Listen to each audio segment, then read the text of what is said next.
I'm Vinny Politan. Thanks so much for joining us here on Closing Arguments. We have a lot to get to this hour, but we want to start by opening up our unsolved case file. This is the part of the program where we are going to take a look at a story that needs help. A family that is looking for answers and looking for justice, investigators who need a tip, who maybe need a lead, something that you may be able to provide tonight. This story tonight involves a 17-year-old girl named Maggie Long. Our affiliate KMGH has the story.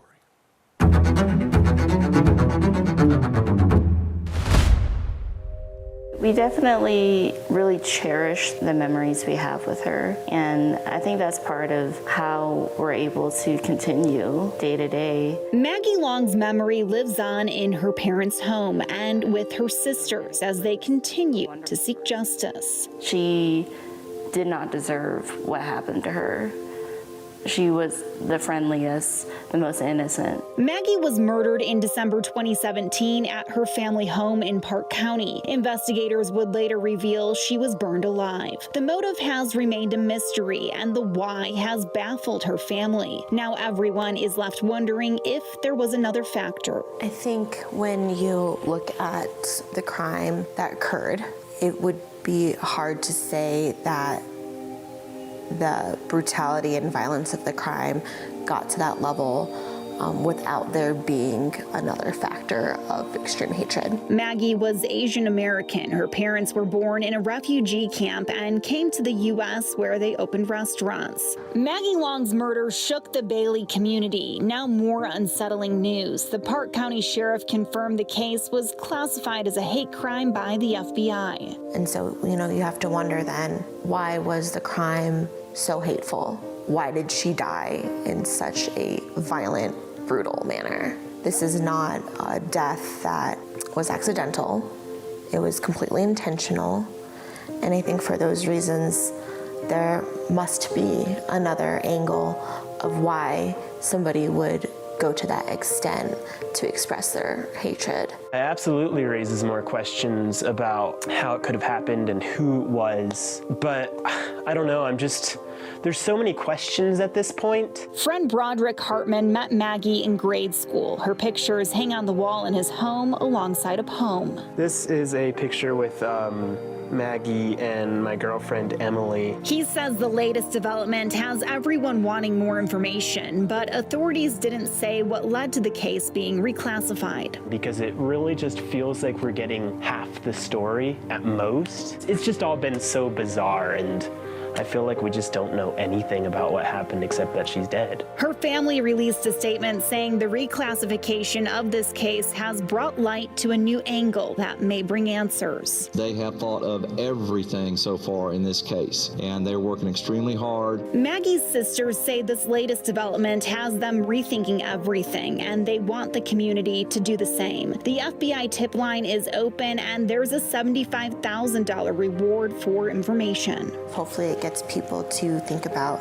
the case from a different perspective, or think about the interactions they may have had with people in Bailey during that time. One of the last significant developments came when the sheriff revealed she was burned alive and released pictures of her family's home. Investigators believe at least 3 suspects were involved. They previously released sketches and vehicle descriptions. I've wanted to do everything we can to solve this case. Most of all, they hope it will lead to answers. There's still that heaviness that keeps us in the past. While her, spirit encourages us to have hope and to move forward, we're still tethered to that night in 2017. And until we get real answers, I don't know if we can really truly move on.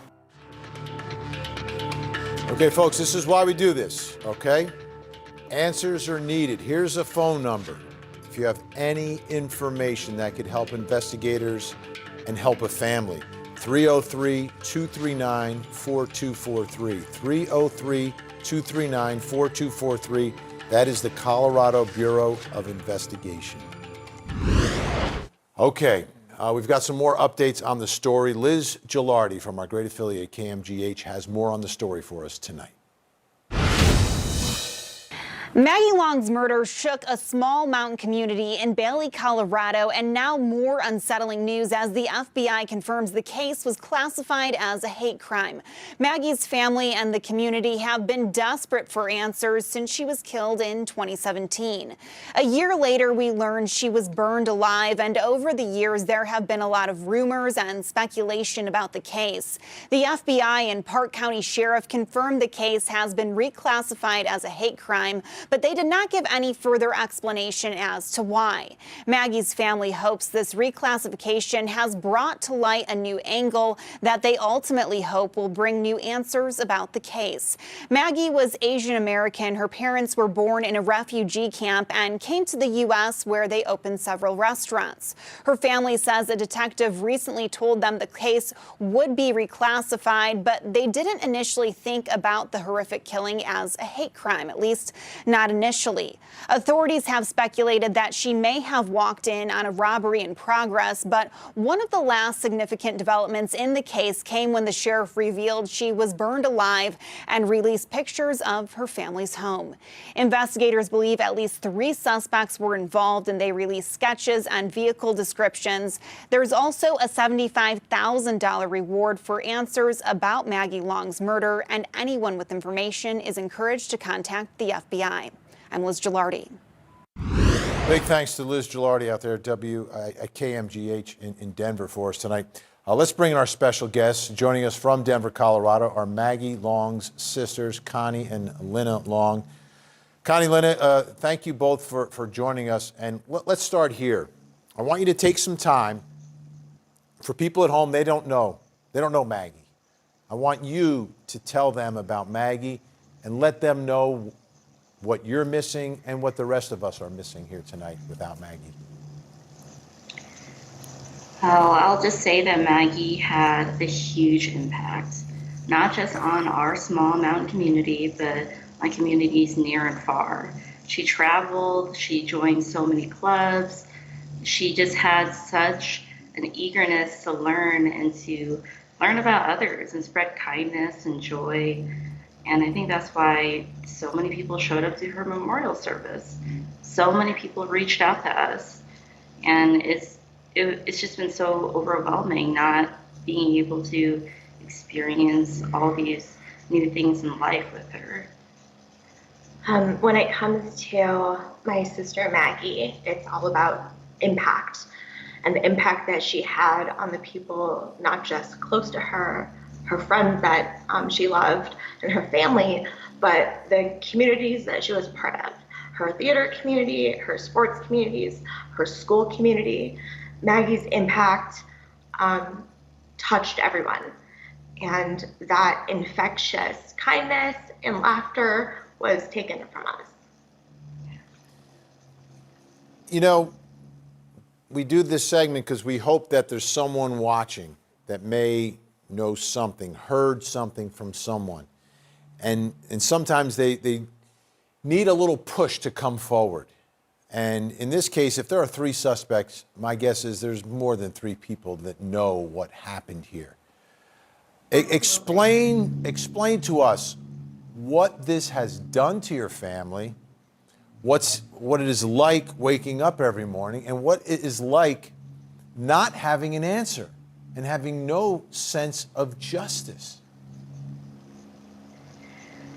The level of trauma that we have experienced is really just unparalleled. It's really multifaceted, with just having something so horrific happen to our sister, and to have to go through that while at the same time not having any closure and knowing who's responsible. It just makes the grieving process that much more challenging. Like you said, it's exceptionally difficult to know that with up to 3 suspects out there, that there are certainly people who know these suspects and have some kind of information. And that's been the most difficult part, trying to move forward, is not having those answers and not being able to just take those answers out of people. It's really going to take a level of bravery for people who know something to speak up and to call the tip line and reach out, even any detail as small, or if they may believe that someone else has brought up their concern. At this point, it's about finding those leads in the community. Tell me about the community, because now this is being investigated as a hate crime. Tell me about the community where this happened, the home, neighbors, neighborhood.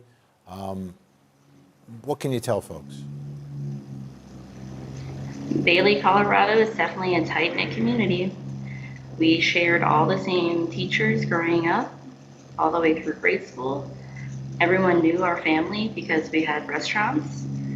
And I think that's what made us so different from everyone else. We were the only immigrant Asian American family. We were definitely different from our peers at school. Bailey is a very protective small town community. I've seen Bailey come together in, great times of sadness as a community. There's a ton of support out there, and we certainly felt that when our sister was murdered. But also being a small rural place, there's pockets of people that I'm sure were not in the mainstream that we didn't really encounter, because it is a very, private community at the same time. So I think that may be a part of why there is a reluctance for people to speak out. But within the community, I guess we're just hoping that, hearing the story again and again, that they'll be encouraged to come forward, because we're going to continue to be here asking them to come forward. And a lot of times investigators don't reveal a lot of information, a little piece here, a little piece there. And sometimes the family's in the same boat with everyone else. So they're not getting it, and that's part of the process here. Do you have any theories on what happened here, based upon what you know, what you've heard? What do you think happened and why it happened? So, we know the facts as others do. And looking at what happened, this was not a burglary that went wrong. After more details were disclosed and you see how she was burned alive, this is a violent act of murder, not a burglary or robbery that was, planned.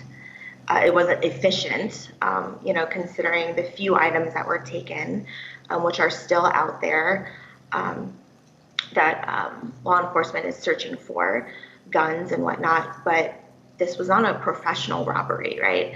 So I think that's why we're looking at race being a factor. Certainly gender may have been a factor. And I think in these ways, this is a discrimination case. Would the violence have gotten to this level if she were not a woman? Would the violence gotten to this level if she were not a minority in the community, or perhaps other compared to the suspects? And, perhaps our family background, running restaurants, being Asian, made us a target in terms of the timing of the initial incidents. But, we keep in very close contact with the FBI and updates on their investigation. And as we spoke to earlier, Park County is a small population. They have limited resources. So working in conjunction with the FBI is truly important for making progress on this case. And that's why I believe the FBI sought additional resources by declaring this case as a hate crime. Because at the end of the day, the bias factors of her being a woman and her race were true in 2017. And I think now that resources have opened, hopefully we will have more manpower to get us some answers. Where was she that day before all this happened? Were you able to kind of trace her steps? Yeah, she was at school. It's a Friday. and they were hosting a concert, and she was in charge of the VIP lounge. So the night before, she stayed up all night baking and getting refreshments ready. So she got done at school at around 3:30, then headed home to pick up all of those treats. And by the time the concert was starting up, nobody knew where Maggie was.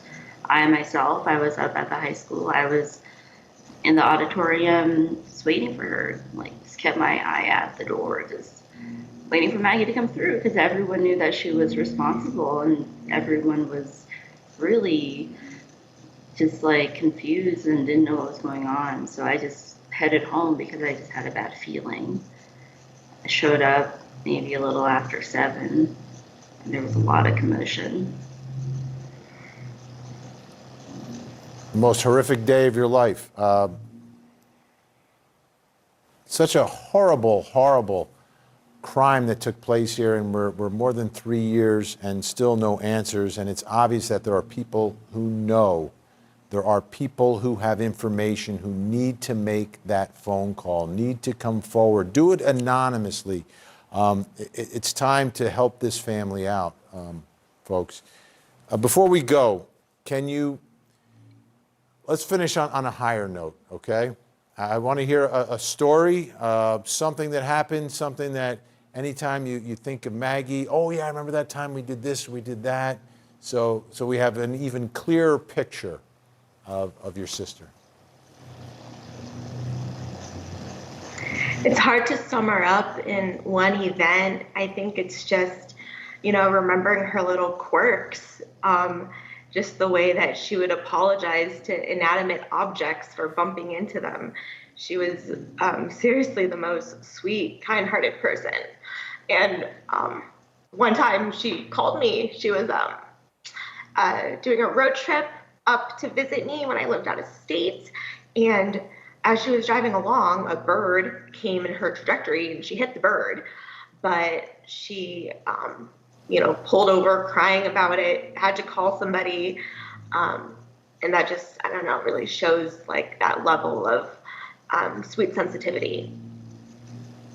Absolutely. Well stated. Well, I want to thank you both for coming on. On behalf of everyone here at Court TV, our thoughts are with you. And I hope that someone gives that information that is needed and you and the rest of your family get some sense of justice. I know the loss is forever, but you deserve at least a little bit of justice tonight. Connie and Lynna, thank you so much. Thank you. Thank you so much. We'll be right back.